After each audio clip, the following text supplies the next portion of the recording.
Hi guys. सो आज हम लोग जो है डिस्कस करने वाले हैं the elements of the group 13। ठीक है। So it's part of your chapter called as p block 1। ठीक है। 12th स्टैंडर्ड में हम लोग जो है वो पी ब्लॉक 2 स्टडी करेंगे। In 11th standard we usually study p block 1। और जनरली हम लोग ग्रुप 13 से लेके ग्रुप 18 तक के सारे एलिमेंट्स जो हैं वो डिस्कस करते हैं। बट 11th स्टैंडर्ड में हम पहले ग्रुप 13 14 डिस्कस करते हैं और उसके बाद के 15 16 17 और 18 हम लोग 12th स्टैंडर्ड में डिस्कस करेंगे। ठीक है। So let us start with the elements of the group 13। तो आप जानते हैं कि it starts with boron. Boron is the first member. So boron, aluminium, gallium, indium और थैलियम, यहाँ तक जो है हमारा पूरा डिस्ट्रीब्यूशन होता है एलिमेंट्स का। ठीक है। और एक एक करके हम इन एलिमेंट्स को स्टडी करेंगे। खास करके इस पर्टिकुलर चैप्टर में बोरॉन और एल्यूमिनियम को बहुत डिटेल्ड में मैनर में स्टडी किया जाता है because those are the first two members. और ख़ास करके बोरॉन की केमिस्ट्री बहुत डिटेल में डिस्कस की जाएगी। उसके कंपाउंड्स जो हैं, जो इंपॉर्टेंट कंपाउंड्स हैं, बोरिक एसिड है और फिर डाईबोरेन है, राइट, और बोरेक्स है, उसको डिटेल में स्टडी किया जाता है। एल्यूमिनियम उतना ज़्यादा डिटेल में नहीं है पर फिर भी उसके एक दो कंपाउंड डिस्कस किए जाते हैं, राइट।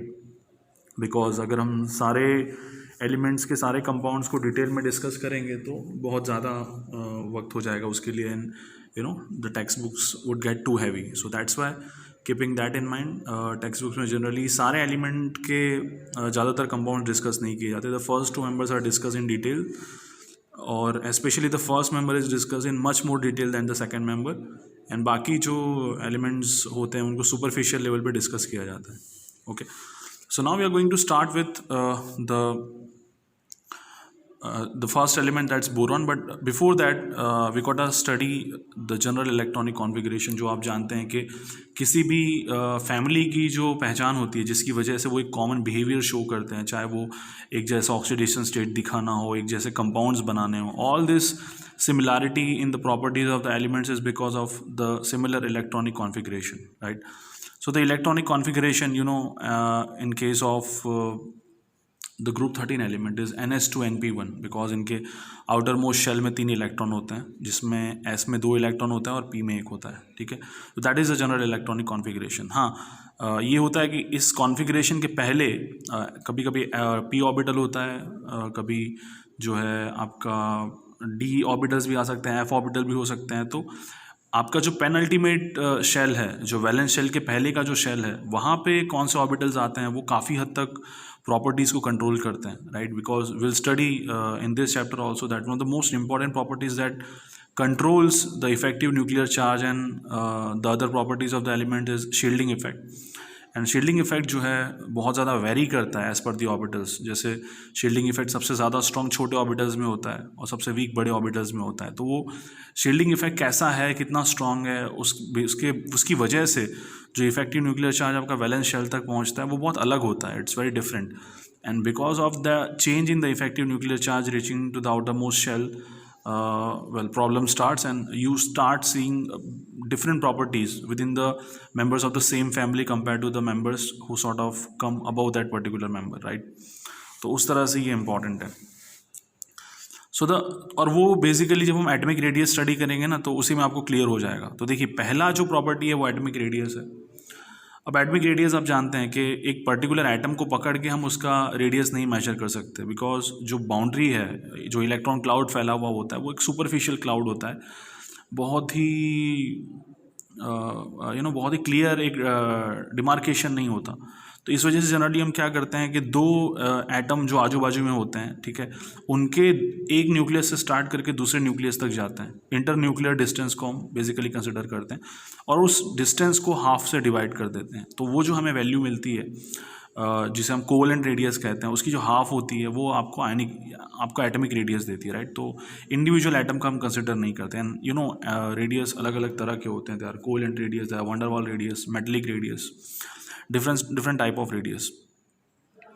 बट आप जानते हैं कि जो न्यूक्लियस है वहाँ से निकलने वाला अट्रैक्शन अगर वैलेंस शेल तक अच्छे से पहुँचेगा तो ऑब्वियसली जो है क्लाउड जो है वो सिकुड़ के छोटा होगा, और अगर ये अट्रैक्शन जो पहुँच रहा है वैलेंस शेल तक वो कम होगा तो क्लाउड बड़ा होगा। तो बड़ा क्लाउड होगा, राइट। अगर बड़ा क्लाउड होगा तो ऑब्वियसली जो है साइज़ आपके एटम की बढ़ेगी, और क्लाउड अगर छोटा होगा तो साइज़ कम होगी। और ये क्लाउड छोटा कब होगा? जब अट्रैक्शन जो पहुंच रहा है वो ज़्यादा पहुंचेगा, और क्लाउड बड़ा कब होगा? जब जो अट्रैक्शन पहुंच रहा है जितना पहुंचना चाहिए उतना नहीं पहुंचेगा, right. And it's mainly because of the shielding effect, ठीक है। तो that is how the atomic sizes और atomic radius is control. It's all about के लास्ट शेल तक न्यूक्लियस का अट्रैक्शन कितना पहुंचता है। अगर अंदर के जो इनर इलेक्ट्रॉन्स हैं, कोर इलेक्ट्रॉन्स हैं, वो अट्रैक्शन खा जाते हैं तो अट्रैक्शन उतना नहीं पहुंच पाएगा, साइज़ बड़ी होगी। लेकिन अगर अंदर के इलेक्ट्रॉन जो हैं शील्डिंग ठीक से नहीं कर पा रहे हैं और अट्रैक्शन पहुंच रहा है तो साइज़ डेफिनेटली आप एक्सपेक्ट कर सकते हैं कि छोटी होगी। So that is what you see in case of atomic radius. और जनरली जो पीरियोडिसिटी का ट्रेंड है वो यही बताता है कि as you go down the group the size should increase. Why? Because जैसे आप ग्रुप में नीचे जाते हैं तो आप जानते हैं कि अलग लेयर पूरी जो है वो इलेक्ट्रॉन्स की ऐड होती है।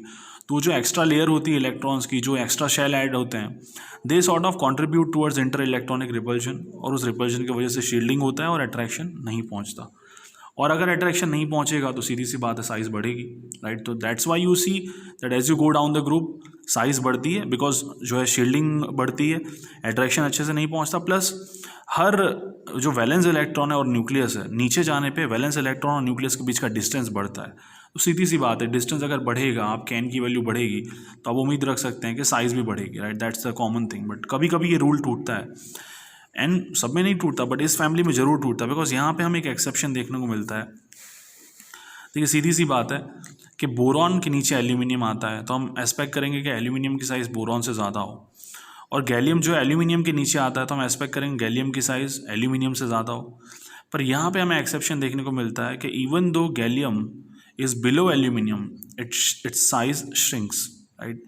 सो गैलियम जो है वो एल्यूमिनियम के नीचे आता है, इस वजह से साइज़ श्रिंक होती है। साइज़ बढ़नी चाहिए पर साइज़ श्रिंक होती है, and that's what we are going to understand कि ऐसा क्यों होता है गैलियम में, ये एक्सेप्शन देखने को क्यों मिलता है। अब देखिए इस तरह के सवालों को बेसिकली केमिस्ट्री में आपको सोचना आना चाहिए, और ये जो लॉजिक मैं आपको बता रहा हूँ कि किस तरह से सोचना चाहिए, सब में काम करता है। देखिए जहाँ तक साइज़ की बात है, आप जानते हैं उसको कंट्रोल करने वाले बहुत कम फैक्टर्स हैं, और अगर एक्सेप्शन देखने को मिल रहा है तो हो ना हो इन्हीं कुछ एक्सेप्शंस में फेरफार हो रहा होगा या चेंजेस हो रहे होंगे, जिसकी वजह से आंसर जो आना चाहिए वो नहीं आ रहा।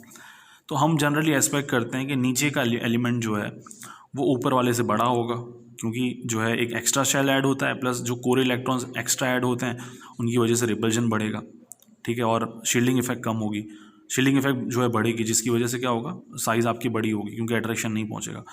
लेकिन पूरा हमारा जो आंसर है वो शील्डिंग इफेक्ट पे है कि भाई बाहर के इलेक्ट्रॉन है और अंदर के इलेक्ट्रॉन है, तो अंदर के इलेक्ट्रॉन अट्रैक्शन खा जा रहे हैं, पीछे पहुंचने नहीं दे रहे, उसे हम शील्डिंग कहते हैं। बट अगर ऐसा होता है कि अंदर के इलेक्ट्रॉन्स उतना ज़्यादा अट्रैक्शन को रोक नहीं पा रहे हैं, इफेक्टिव न्यूक्लियर चार्ज को रोक नहीं पा रहे हैं, तो ऑब्वियसली साइज़ बड़ी होगी, right. Obviously in those cases the size would increase, right. Obviously in those cases the size would increase. तो साइज़ अगर बढ़ेगा, राइट, साइज़ अगर बढ़ेगा मतलब इफेक्टिव न्यूक्लियर चार्ज जो पहुंच रहा है वो अगर कम होगा तो साइज़ बढ़ेगा। अब देखिए इफेक्टिव न्यूक्लियर चार्ज क्यों कम होगा या क्यों बढ़ेगा वो मैं आपको बता देता हूँ। बहुत ही सिंपल चीज़ है, मैंने आपको बताया था जितना छोटा ऑर्बिटल होगा, राइट, जितना छोटा ऑर्बिटल होगा उतना ही ज़्यादा वो शील्डिंग करेगा, उतना ही अट्रैक्शन को खाएगा, और जितना बड़ा ऑर्बिटल होगा उतना ही कम वो अट्रैक्शन को खा पाएगा। तो क्योंकि गैलियम में वैलेंस शेल के पहले डी ऑर्बिटल्स आते हैं जो कि अच्छे से शील्ड नहीं कर पाते, तो अट्रैक्शन पहुंचता है, जितना पहुंचना चाहिए उससे भी ज़्यादा पहुंचता है, जिससे साइज़ छोटी होती है। तो गैलियम की साइज़ जो है एल्यूमिनियम से छोटी है because of the poor shielding effect of D orbitals, ठीक है। ये आप क्लियरली आंसर लिख सकते हैं कभी भी अगर इस तरह का क्वेश्चन पूछा जाए तो, ठीक है। तो जनरली हम एक्सपेक्ट कर रहे थे गैलियम की साइज़ एल्यूमिनियम से बड़ी होगी क्योंकि गैलियम एल्यूमिनियम के बाद आता है, लेकिन क्योंकि गैलियम के अंदर डी ऑर्बिटल्स आते हैं जो कि पुअर शील्डिंग नहीं कर पाते, उसकी वजह से साइज़ जो है वो श्रिंक होती है। एंड यहाँ पे आप एग्जांपल भी मतलब वैल्यूज़ भी कंपेयर कर सकते हैं कि देखिए एल्यूमिनियम की साइज़ 143 पिकोमीटर है, गैलियम की 135 पिकोमीटर, राइट। गैलियम की साइज़ काफ़ी छोटी है एल्यूमिनियम से, जबकि हम ये उम्मीद नहीं कर रहे थे। हम सोच रहे थे कि गैलियम की 143 होगी और एल्यूमिनियम की 135 होगी, but it's the other way round, right. So this is an very important exception with respect to atomic size in the entire periodic table. Generally ऐसा देखने को नहीं मिलता। तो याद रखिएगा जहाँ पे भी बड़े ऑर्बिटल्स आएंगे और शील्डिंग अगर अच्छे से नहीं होगी, ठीक है, जहाँ पे भी बड़े ऑर्बिटल्स आएंगे और शील्डिंग अगर अच्छे से नहीं होगी, राइट, तो वहाँ पे आपको हमेशा ये चीज़ देखने को मिलेगी कि साइज़ जो है बढ़ने की जगह पे कम होगी। Poor shielding equals to smaller size. अब अगली प्रॉपर्टी जो हमें डिटेल में डिस्कस करनी है वो है आयनाइजेशन एंथैल्पी। ठीक है, तो अगर हम आयनाइजेशन एंथैल्पी का डेफिनेशन की बात करें तो इसकी डेफिनेशन बहुत ज़रूरी है। So ionization enthalpy is defined as the amount of energy required to remove electron from 1 mole of isolated gaseous atom. ठीक है, तो पहली बात तो जब हम आयनाइजेशन एंथैल्पी की बात करते हैं तो जनरली हम जो सबसे बाहर का इलेक्ट्रॉन, आउटर मोस्ट इलेक्ट्रॉन, उसको निकालने की बात करते हैं। प्लस डेफिनेशन में ये है कि जो एटम है, देखिए जैसे एल्यूमिनियम है, बोरॉन है, तो ये दोनों सॉलिड फॉर्म में होते हैं। तो आप सीधा सीधा उसके आयनाइजेशन एंथैल्पी को किसी की भी गैस के एटम से कंपेयर नहीं कर सकते, बिकॉज बोरॉन को अगर आप डायरेक्टली आयनाइज करेंगे तो पहले तो आपकी जो एनर्जी है वो आपकी यूज़ हो जाएगी उसके लेटाइस को तोड़ने में। ठीक है, बिकॉज सॉलिड फॉर्म में होता है ना एल्यूमिनियम हो चाहे बोरॉन हो, तो पहले वो उसके बॉन्ड्स टूटेंगे, फिर सारे एटम आपके अलग होंगे, फिर आप एटम के अंदर से इलेक्ट्रॉन निकालोगे, राइट। तो इसीलिए ये सही तरह का कंपैरिजन नहीं होता। The better way to compare would be कि जो भी एटम्स जिनको भी आप कंपेयर कर रहे हो आयनाइजेशन एंथैल्पी के लिए, सबको उनके गैसेस फॉर्म में लेकर आइए और आइसोलेटेड रखिए ताकि और कोई इन्फ्लुएंस ना हो उन पर, ताकि जब आप इलेक्ट्रॉन निकाल लें और वो जो एनर्जी जो उससे जुड़ी हो, जो आपको देनी पड़े, वो सिर्फ आयनाइजेशन एंथैल्पी हो, उसके अंदर और कोई किसी भी एनर्जी का कंट्रीब्यूशन ना हो। तो ऐसे केसेस में क्या होगा, जो आपको आंसर मिलेगा वो जो है बहुत ही सही होगा। So that is ionization enthalpy. ठीक है, एंड आयनाइजेशन एंथैल्पी भी गाइस पूरी तरह से रिलेटेड है इफेक्टिव न्यूक्लियर चार्ज पे। देखिए बहुत सीधी सी बात है, जिस इलेक्ट्रॉन को आप निकालना चाह रहे हैं वो जितना मजबूती से न्यूक्लियस के साथ जुड़ा होगा उतना ही मुश्किल इलेक्ट्रॉन को निकालना होगा, और जितना ही अट्रैक्शन न्यूक्लियस का उस इलेक्ट्रॉन तक कम पहुंचेगा उतना ही उसे निकालना आसान होगा। तो जो आयनाइजेशन एंथैल्पी का ट्रेंड है that should directly correlate with how effective nuclear charge changes across the period and across the group. So we know that as we go down the group, क्योंकि जो सबसे बाहर का शेल है उसके और न्यूक्लियस के बीच का डिस्टेंस बढ़ता है, उसके साथ साथ अंदर कोर इलेक्ट्रॉन्स ऐड होते हैं जो कि अट्रैक्शन जो पहुंचता है उसे कम करते हैं। तो दो ऐसे फैक्टर हैं जो दोनों ही अट्रैक्शन को कम कर रहे हैं, तो जिससे हम उम्मीद कर सकते हैं कि इलेक्ट्रॉन निकालना ज़्यादा आसान हो। ठीक है, that's what we generally expect. So ये जनरली ज़्यादातर ग्रुप्स में देखा जाता है कि जब आप ऊपर से नीचे की तरफ जाते हैं तो इलेक्ट्रॉन को निकालना आसान होता है। The ionization enthalpy decreases because the electrons are moving further from the nucleus and the attraction reaching to those valence electrons is also decreasing as you are going down the group. So that is something that makes removing electron bit difficult. So that is a bit important. और जैसे अभी हमने exception देखा ना size को लेकर, वही same exception यहाँ पे भी वर्क करता है। बिकॉज सीधी सी बात है, अगर गैलियम तक अट्रैक्शन एल्यूमिनियम से ज़्यादा पहुंच रहा है तो ऑब्वियसली गैलियम के इलेक्ट्रॉन को निकालना एल्यूमिनियम के मुकाबले ज़्यादा मुश्किल होना चाहिए। So gallium should naturally have higher ionization enthalpy than aluminium. और बाकी का जो आप देखते हैं ग्रुप में, वो ट्रेंड अपने हिसाब से ही फॉलो होता है। इट्स अ सिमिलर ट्रेंड कि ऊपर से नीचे जाने पे आयनाइजेशन एंथैल्पी कम होती है, यानी इलेक्ट्रॉन को निकालना ज़्यादा आसान होता है।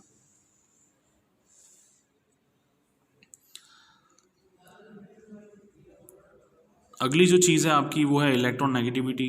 तो अगर मैं आपको इलेक्ट्रॉन नेगेटिविटी के बारे में बताऊं तो electron negativity is a tendency to attract the electron cloud towards yourself when you are bonded with an another atom, right.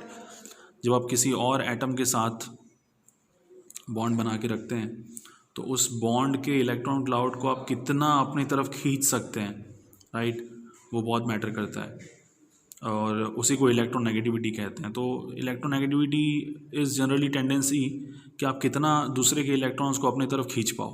तो ये जनरली आप जानते हैं मेटल्स की बहुत कम होती है, क्योंकि मेटल तो खुद के इलेक्ट्रॉन को संभाल नहीं पाते, तो दूसरे के इलेक्ट्रॉन को कैसे अट्रैक्ट करेंगे। It's a property of non metals जिनका इफेक्टिव न्यूक्लियर चार्ज भी ज़्यादा होता है। तो यहाँ पे ऑब्वियसली सबसे ज़्यादा इलेक्ट्रोनेगेटिव एलिमेंट आप जानते हैं फ्लोरीन है, पर इलेक्ट्रोनेगेटिविटी आप जानते हैं कि आप सीधा उसको मेटलिक कैरेक्टर से कनेक्ट कर सकते हैं। बिकॉज जितना आपका मेटलिक कैरेक्टर होगा उतनी इलेक्ट्रोनेगेटिविटी आपकी कम होगी। बिकॉज मेटलिक का मतलब सीधा ये है कि आपके इलेक्ट्रॉन्स ढीले हैं, राइट, आपका अट्रैक्शन आपके वैलेंस इलेक्ट्रॉन शेल तक नहीं पहुंच रहा है, जिससे इलेक्ट्रॉन्स थोड़ा फ्रीली मूव कर रहे हैं। So this obviously means that metallic character and electron negativity are inversely proportional to each other. सो हम ये एक्सपेक्ट कर सकते हैं कि बोरॉन से लेके थैलियम तक जब हम जाएं तो वहाँ से नीचे जाने पे इलेक्ट्रॉन नेगेटिविटी कम होनी चाहिए. तो that is what happens in case of electronegativity as you move down the group in group 13. अब देखिए अगला जो टॉपिक है वो केमिकल प्रॉपर्टी है और इसके अंदर खास हम स्टडी करने वाले हैं oxidation state and trends in chemical reactivity. So oxidation state भी बहुत इंपॉर्टेंट है. जनरली इस फैमिली के जो लोग हैं वो दो ऑक्सीडेशन स्टेट बहुत कॉमनली शो करते हैं, एक तो +3 और एक +1. Right, those are the most common oxidation states shown by the members of this family. और ख़ास करके जो ऊपर के मेंबर्स हैं वो +3 ऑक्सीडेशन स्टेट दिखाते हैं और नीचे वाले +1 दिखाते हैं. ठीक है, तो वो मैं अभी आपको बताऊंगा कि उसका रीज़न क्या है, पर ये फ़िलहाल के लिए आप याद रख सकते हैं. तो ये यहाँ पे देखिए लिखा हुआ है, due to the small size of boron the sum of its first 3 ionization enthalpy is very high. तो क्योंकि देखिए यहाँ पे क्या लिखा है, ड्यू टू स्मॉल साइज, तो स्मॉल साइज से आयनाइजेशन एंथैल्पी का क्या रिलेशन है. तो सीधा सीधा रिलेशन है कि अगर आपकी साइज़ स्मॉल होगी तो आपका इफेक्टिव न्यूक्लियर चार्ज ज़्यादा होगा, आपके इलेक्ट्रॉन्स जो हैं वो न्यूक्लियस के करीब होंगे. और अगर आपके इलेक्ट्रॉन्स न्यूक्लियस के करीब हैं तो ऑब्वियसली आपके इलेक्ट्रॉन्स को निकालना मुश्किल होगा. ठीक है, तो इस वजह से बोरॉन की जो फर्स्ट, सेकंड और थर्ड आयनाइजेशन एंथैल्पी है वो बहुत ज़्यादा होती है. अब देखिए अगर आपकी आयनाइजेशन एंथैल्पी ज़्यादा है ना तो आप आयनिक बॉन्ड नहीं बना पाएंगे, बिकॉज आयनिक बॉन्ड बनाने के लिए आपको इलेक्ट्रॉन लूज़ करने पड़ते हैं या तो गेन करने पड़ते हैं. और यहाँ पे हम लूज़ करने की बात कर रहे हैं बिकॉज आयनाइजेशन में मोस्टली हम इलेक्ट्रॉन निकालने की बात करते हैं. इलेक्ट्रॉन लेने की बात जब आती है तो उसे इलेक्ट्रॉन गेन एंथैल्पी कहा जाता है. तो क्योंकि बोरॉन की जो है फर्स्ट 3 आयनाइजेशन एंथैल्पी बहुत ज़्यादा है तो उसकी वजह से देखिए वो +3 आयन तो बना नहीं पाएगा, जिसकी वजह से ज़्यादातर उसके कंपाउंड जो होते हैं वो कोवलेंट होते हैं, इलेक्ट्रॉन शेयरिंग से बनते हैं. On the other hand aluminium के केस में जो है वो उतनी ज़्यादा इलेक्ट्रॉन आयनाइजेशन एंथैल्पी नहीं है, तो it can still form the ionic bond. पर बिकॉज +3 स्टेट में है तो ऑब्वियसली +3 स्टेट में होने की वजह से साइज़ थोड़ी छोटी होती है. तो छोटी साइज़ के कैटायन आप जानते हैं फाजान रूल के हिसाब से हमेशा कोवलेंट बॉन्ड बनाना, कोवलेंट कैरेक्टर दिखाना चाहेंगे. इवन दो वो आयनिक बॉन्ड बनाते हैं पर उनका जो कोवलेंट कैरेक्टर होता है वो ज़्यादा होता है. राइट, ठीक है, तो that is very important point about the bonds. However, as we go down the group, the stability of the low oxidation state increases. जो मैं अभी आपको बात कर रहा था कि जनरली दो ऑक्सीडेशन स्टेट दिखाते हैं ये लोग, +3 +1. अब +3 आप जानते हैं हायर ऑक्सीडेशन स्टेट है और +1 लोअर ऑक्सीडेशन स्टेट है.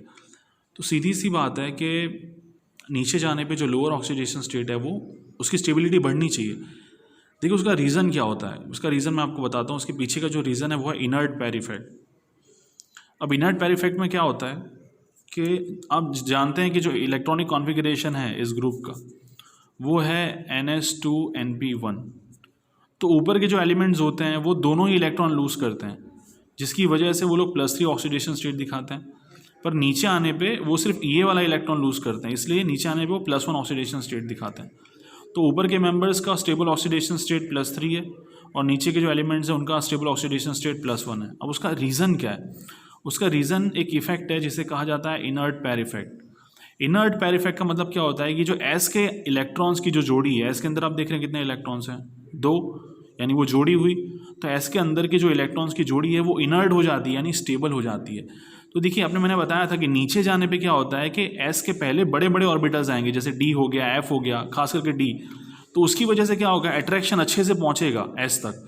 और अगर S तक अट्रैक्शन अच्छे से पहुंचेगा तो S के इलेक्ट्रॉन क्या हो जाएंगे, स्टेबल हो जाएंगे. तो वो इनर्ट हो जाएंगे और वो बॉन्डिंग में पार्टिसिपेट नहीं करेंगे. देखिए पहले दोनों इलेक्ट्रॉन्स पार्टिसिपेट करते थे, S के भी इलेक्ट्रॉन, P के भी, तो 3 इलेक्ट्रॉन्स जाते थे. लेकिन अगर नीचे जाने पे S के इलेक्ट्रॉन स्टेबल हो गए तो जब वो स्टेबल है तो वो क्यों रिएक्ट करेंगे, है ना. वही इलेक्ट्रॉन अपने एटम को छोड़ के जाते हैं जिनको सामने ज़्यादा अट्रैक्शन मिलता है. पर अगर आपको अपने ही एटम में अच्छा खासा अट्रैक्शन मिल रहा है तो आप अपने एटम को छोड़ के दूसरे एटम में क्यों जाएंगे, ऑब्वियसली आप नहीं जाएंगे. तो उससे क्या होगा, नीचे आने पे जो S के इलेक्ट्रॉन्स है वो स्टेबल हो जाते हैं. तो सिर्फ ये P का जो इलेक्ट्रॉन है वो पार्टिसिपेट करता है. तो पहले ऑक्सीडेशन स्टेट जो 3 हुआ करता था नीचे आने पे +1 हो जाता है. तो इसीलिए कहा जाता है नीचे आने पे जो +1 ऑक्सीडेशन स्टेट है या लोअर ऑक्सीडेशन स्टेट है वो ज़्यादा स्टेबल होता है. Right, that's a very important point. और इसीलिए इसे इनर्ट पेयर इफेक्ट कहा जाता है क्योंकि S के अंदर जो इलेक्ट्रॉन्स की जोड़ी है वो नीचे आने पर इनर्ट हो जाती है. Right, that's what it's called as the inert pair effect. So as you see the stability of the +1 oxidation state is as follows. तो मैंने जैसे बताया था नीचे जाने पे जो +1 ऑक्सीडेशन स्टेट है वो बढ़ता है. तो एल्यूमिनियम से गैलियम, गैलियम से इंडियम, इंडियम से thallium, right. In thallium, the +1 oxidation state is predominant, whereas the +3 oxidation state is highly oxidizing character. अब ये बहुत ही सिंपल सी चीज़ है कि नीचे वाले जो मेंबर्स हैं, क्योंकि उनका +1 ऑक्सीडेशन स्टेट है, अगर आप उनका कोई +3 ऑक्सीडेशन स्टेट लेंगे तो क्या होगा, राइट. मान लीजिए दो हमारे पास कंपाउंड हैं, एक AX है और एक AX3 है. अभी A जो है वो नीचे वाला एलिमेंट है जो AX में स्टेबल है, तो ऑब्वियसली वो AX3 से AX में जाना चाहेगा, राइट. यानी वो बहुत स्ट्रांगली रिड्यूस होगा, खुद को रिड्यूस करेगा. तो ऐसी चीज़ें जो बहुत जल्दी रिड्यूस हो जाती हैं खुद, वो दूसरों को बहुत अच्छे से ऑक्सीडाइज करती हैं, राइट. बिकॉज दूसरों को ऑक्सीडाइज करने के लिए आपको खुद को रिड्यूस होना पड़ता है. तो आप खुद जितना जल्दी रिड्यूस होंगे, आप सामने वाले को उतना ही अच्छे से ऑक्सीडाइज करेंगे. इसीलिए नीचे के जो मेंबर्स हैं, जब वो +3 स्टेट में होते हैं तो वो बहुत ही अच्छे ऑक्सीडाइजिंग एजेंट होते हैं, right. It's a very very important point that the lower members when in higher oxidation state are very good oxidizing agents, because वो +3 से तुरंत +1 में जाना चाहेंगे, खुद को रिड्यूस करेंगे तो सामने वाले को ऑक्सीडाइज करेंगे. दैट्स प्रीटी इंपॉर्टेंट, बहुत ही काम की चीज़ है. मतलब जैसे आपको पूछ सकते हैं कि आपके पास BCl3 है, GaCl3 है, AlCl3 है, InCl3 है, TiCl3 है, TlCl3 है, तो इनमें से कौन सबसे अच्छा ऑक्सीडाइजिंग एजेंट होगा, तो ऑब्वियसली नीचे के मेंबर्स आपका आंसर आना चाहिए, बिकॉज नीचे के मेंबर्स खुद बहुत तेज़ी से रिड्यूस होना चाहते हैं. If they reduce very fast they will obviously oxidize. In thallium the +1 oxidation state is predominant, ठीक है, जैसे हमने बताया, क्योंकि थैलियम नीचे की तरफ आता है, उसका +1 ऑक्सीडेशन स्टेट प्रीडोमिनेंट है, whereas the +3 oxidation state is highly oxidizing in character. +3 जो ऑक्सीडेशन स्टेट है वो हाईली ऑक्सीडाइजिंग होता है, जैसा मैंने अभी बताया. क्यों? बिकॉज उनका लोअर ऑक्सीडेशन स्टेट स्टेबल होता है, तो वो +3 से खुद +1 की तरफ जाना चाहते हैं, और अगर ऐसा वो करेंगे तो ऑब्वियसली दूसरे को ऑक्सीडाइज करेंगे. BF3 is electron deficient and shows the tendency to accept the lone pair from the electron rich compound. BF3 आप जानते हैं बोरॉन के जो कंपाउंड्स होते हैं वो इलेक्ट्रॉन पुअर होते हैं, बिकॉज बोरॉन जब 3 बॉन्ड बनाता है तब वो sp2 हाइब्रिडाइज्ड होता है, और उसके पास एक p ऑर्बिटल खाली होता है जिसमें वो लोन पेयर एक्सेप्ट कर सकता है. एंड सो बोरॉन, सबसे बड़ी बात है उसका ऑक्टेट इनकम्प्लीट है. तो ऑक्टेट इनकम्प्लीट होता है जिन एटम्स का मॉलिक्यूल के अंदर, वो बहुत ही स्ट्रॉन्ग अर्ज शो करते हैं लोन पेयर लेने की, ताकि उनका ऑक्टेट पूरा हो सके. एंड इसीलिए बोरॉन जो है, बोरॉन के जो हैलाइड्स हैं वो खास करके बहुत अच्छे लुईस एसिड होते हैं, और नीचे जाने पर उनका एसिडिक कैरेक्टर और बढ़ता है, जैसे BbAr3 है, BCl3 है, Bi3 है. This are better Lewis acids than BF3. So BF3 is electron deficient and shows the tendency to accept the lone pairs from the electron rich compounds. In the trivalent state, most of the compounds are in covalent state and therefore they hydrolyze easily. तो ये भी बात याद रखिएगा, बहुत important है कि जो कोवलेंट कंपाउंड्स होते हैं, राइट, उनका हाइड्रोलिसिस बहुत अच्छे से होता है. तो क्योंकि बोरॉन के कंपाउंड्स जो हैं हाईली कोवलेंट होते हैं, उनका हाइड्रोलिसिस भी बहुत अच्छे से होता है. फिर क्या होता है ना कि ये कंपाउंड्स जो हैं वो जब हाइड्रोलिसिस करते हैं तो वाटर में से OH- लेके इस तरह का कॉम्प्लेक्स स्ट्रक्चर बनाते हैं. तो बोरॉन की टेट्रा कोवलेंसी जो है वो 4 है, तो वो 4 बॉन्ड मैक्सिमम बनाता है, पर एल्यूमिनियम 6 बॉन्ड तक जाता है, और ऐसे केस में उसका जो हाइब्रिडाइजेशन होता है वो sp3d2 होता है. क्योंकि सीधी सी बात है ना, आपको 6 बेसिकली ऑर्बिटल्स की ज़रूरत है अगर आपको 6 बॉन्ड बनाना है, तो obviously in that case you will need 6 orbitals. So that is why sp3d2 जो है हाइब्रिडाइजेशन देखने को मिलता है. Now coming to an important compound of the boron family which is diborane. तो देखिए इसे डाईबोरेन क्यों कहा जाता है, बिकॉज इसकी फॉर्मूला जो है वो अल्केन जैसी है. जैसे अल्केन होते हैं हमने देखा है कि the general formula is C2H6, तो वैसे ही ये डाईबोरेन जो होता है वो B2H6 है. तो क्योंकि फार्मूला मैच कर रही है उस तरह से इसको नाम दिया गया डाईबोरेन, राइट, ठीक है. बिकॉज बोरेन जनरली जो है वो BH3 होता है, और 2 BH3 मिलके डाइमर बनाते हैं, जिससे वो डाईबोरेन बनाता है. क्यों डाइमर बनाते हैं? बिकॉज अगेन बोरॉन जो है अपने जब कंपाउंड्स बनाता है तो उसमें वो इलेक्ट्रॉन डेफिशिएंट होता है, उसका ऑक्टेट कंप्लीट नहीं होता. तो it shows a very strong tendency to fulfil its octet either by taking lone pair from a Lewis base और even forming dimer within itself, ठीक है. खुद के साथ भी आप बॉन्ड बना के अपने आप को सेटिस्फाई कर सकते हैं. So the simplest boron hydride known is तो BF3 को LiLH4 में. देखिए आप जानते हैं LiLH4 बहुत ही स्ट्रॉन्ग रिड्यूसिंग एजेंट है, तो वो BF3 को रिड्यूस कर देगा, तो आपके पास बनेगा डाईबोरेन, LiF और AlF3. और कौन सी लेबोरेटरी मेथड्स हैं जिससे आप डाईबोरेन बना सकते हैं? तो बेसिकली अगर आप NaBH4 सोडियम बोरॉन हाइड्राइड, जो कि अपने आप में एक अच्छा रिड्यूसिंग एजेंट है, उसका रिएक्शन आप आयोडीन के साथ करवाते हैं, तब भी आपको डाईबोरेन मिलेगा, Na मिलेगा और H2 मिलेगा. On the industrial scale it is produce by the following method. तो BF3 को अगर आप NaH के साथ रिएक्ट करते हैं तब भी आपको डाइबोरेन और NaF मिलेगा। ये भी आपको इंपॉर्टेंट जो है। सो एग्जाम में क्वेश्चन इस तरह से भी आ सकते हैं कि सबसे सिंपल मेथड कौन सी है, सबसे कन्वीनियंट मेथड कौन सी है लेबोरेटरी में डाइबोरेन बनाने की, और इंडस्ट्रियल स्केल पे डाइबोरेन कैसे बनाया जाता है, राइट। तो कैटेगरी वाइज जो सारी रिएक्शंस हैं वो आपको एक तरह से याद रखना बहुत ज़रूरी है। Diborane is a colorless, highly toxic gas with a boiling point of 180 Kelvin, right.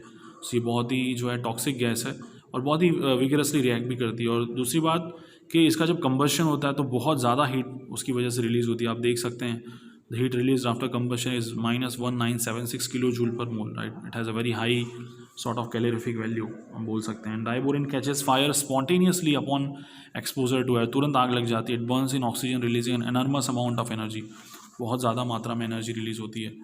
बोरेन्स are readily hydrolyse with water to give boric acid. सो जैसा मैंने पहले ही बताया था, क्योंकि बोरॉन के जो कंपाउंड्स होते हैं वो हाईली कोवेलेंट होते हैं तो उनका हाइड्रोलिसिस भी बहुत अच्छे से होता है, आसानी से होता है। तो हाइड्रोलिसिस होने पे वो बोरिक एसिड और हाइड्रोजन रिलीज़ करते हैं। और ऑब्वियसली क्योंकि ये हाईली अनस्टेबल होते हैं, आप अगर डाइबोरेन का रिएक्शन ऐसे किसी भी कंपाउंड से करवाएं जो लुईस बेस है या जो लोन पेयर डोनेट कर सकता है, तो वो तुरंत इस बॉन्ड को तोड़ देगा, डाइबोरेन वाले बॉन्ड को तोड़ देगा, और फिर जो बोरेन है वो बेसिकली उस लुईस बेस के साथ कंबाइन हो जाएगा, ठीक है। तो डाइबोरेन क्योंकि हाईली अनस्टेबल होती है, सबसे आसान तरीका उसको तोड़ने का, उसके अंदर के बॉन्ड्स को तोड़ने का क्या है कि उसको आप किसी लुईस बेस के साथ रिएक्ट करवा दें, ठीक है। और डाइबोरेन को जब आप अमोनिया के साथ रिएक्ट करवाते हैं तो पहले ये कंपाउंड बनता है जो कि थोड़ा आयनिक है, और उसको हीट करने पे फाइनली ये कंपाउंड बनता है B3N3H6, जिसे इनऑर्गेनिक बेंजीन कहा जाता है, right, which is called as inorganic benzene और बोराजाइन या फिर इनऑर्गेनिक बेंजीन कहते हैं। और ये बेंजीन की तरह ही एरोमेटिक होता है, राइट। इट इज़ लाइक प्लेनर होता है because of the orbitals of the nitrogen and boron, ठीक है। It's planar and there is electron that can move in a circular fashion, right. That's why the compound is aromatic, तो that is very very important. और ये जो bonds हैं diborane के वो थोड़े खास हैं, बिकॉज आप यहाँ पे देख रहे हैं कि बोरॉन, हाइड्रोजन और बोरॉन में बॉन्ड 3 लोगों के बीच बन रहा है, बोरॉन हाइड्रोजन बोरॉन, पर यहाँ पे इलेक्ट्रॉन सिर्फ 2 होते हैं। तो क्योंकि 3 सेंटर हैं, बोरॉन हाइड्रोजन बोरॉन, और इलेक्ट्रॉन 2 हैं, इस वजह से इसे 3 सेंटर 2 इलेक्ट्रॉन बॉन्ड कहा जाता है। क्या कहा जाता है? 3 centre 2 electron bond, which is also called as the banana bond because shape is like a banana, ठीक है। तो जो ऑर्बिटल्स होते हैं बी के वो एक तरह से मिक्स हो जाते हैं, राइट, हाइड्रोजन के ऑर्बिटल्स के साथ ओवरलैप करते हैं और एक कॉमन ऑर्बिटल बनता है जहाँ पे ये इलेक्ट्रॉन शेयर होते हैं। तो आप देख रहे हैं थोड़ा स्ट्रक्चर में स्ट्रेन है, और जिस भी स्ट्रक्चर में स्ट्रेन होता है ज़बरदस्ती उसे मोड़ा जाता है वो बड़ा आसानी से टूटता है, ठीक है। और ऐसे कंपाउंड्स हाईली अनस्टेबल होते हैं। तो इसी रीज़न की वजह से हम मान सकते हैं कि diborane is highly unstable and breaks down immediately as soon as it reacts with a molecule that is capable of donating electron or is a Lewis base, ठीक है। सो उसके अंदर भी देखिए हाइड्रोजन जो होते हैं वो 2 प्रकार के हैं। एक तो ये वाले हाइड्रोजन जो हैं वो टर्मिनल हैं, ठीक है, और जो ये अंदर के हाइड्रोजन हैं जो बनाना बॉन्ड में पार्टिसिपेट करते हैं वो हाइड्रोजन अलग है। तो इसलिए जो बॉन्ड एंगल है और जो दूसरी प्रॉपर्टीज़ हैं वो अलग होती हैं। तो ये भी चीज़ें आपको याद रखना बहुत ही ज़रूरी है, ओके। सो आई गेस जो इस चैप्टर में टॉपिक्स थे ग्रुप 13 को लेकर शायद वो यहाँ पे ख़त्म हो रहा है, और इसके बाद जो नेक्स्ट टॉपिक्स हम लेंगे पी ब्लॉक का, इस चैप्टर का, वो दूसरे टॉपिक्स होंगे other than the compounds of boron. तो इस बात को आपको याद रखना बिकॉज काफ़ी सारा सिलेबस कट हुआ है, तो the chapter is not going to be much longer, right. As such तो वो बड़ा चैप्टर हुआ करता था, बट बिकॉज काफ़ी सारी चीज़ें कम की हैं बोर्ड ने, तो उसकी वजह से काफ़ी सिलेबस कट हो गया है। तो सिर्फ बोरॉन के कंपाउंड हमने डिस्कस किए हैं उतने ज़्यादा, दूसरे जो एलिमेंट ग्रुप के कंपाउंड उसको हमने उतना ज़्यादा डिस्कस नहीं किया। तो इसीलिए जो पार्ट है बोरॉन का वो यहीं पे ख़त्म होता है, और उसके बाद हम लोग स्टार्ट करेंगे जो कार्बन फैमिली के कंपाउंड्स हैं। Will talk about fullerene, graphite, diamond, and we might also talk about some of the compounds of silicon, ठीक है। So that's what we are going to discuss. So ज़्यादा problematic नहीं है, it can be handled. So as I would suggest के because ये जो chapter है inorganic chemistry का, उसके अंदर बहुत कुछ आपको याद रखना होता है, तो इस कंटेंट का रेगुलर रिवीजन करना आपके लिए बहुत ज़रूरी है। अगर अदरवाइज़ आप बहुत इजीली इन सब चीज़ों को भूल जाएंगे, राइट। तो आप हो सके तो नोट्स बना के रखिए, और नोट्स बनाने के बाद हर तीसरे चौथे दिन पे उसके रिलेटेड टेस्ट दीजिए, या तो फिर उसको याद करने की कोशिश कीजिए। इससे क्या होगा, वो जो टॉपिक है वो आपके दिमाग में अच्छे से चिपकेगा and would really help you to score good Otherwise, inorganic is something which you'll keep forgetting very frequently, right? It doesn't sticks to your brain because one, it's boring, and second, there's a lot of data to be remembered, less than a logic. ठीक है, हर reaction आपको याद रखना पड़ता है because आप product gas नहीं कर सकते हर बार. तो इस वजह से ये बहुत ज़रूरी है कि आप जो है इसका प्रॉपरली रिविजन करें. Okay, thank you so much for watching this video.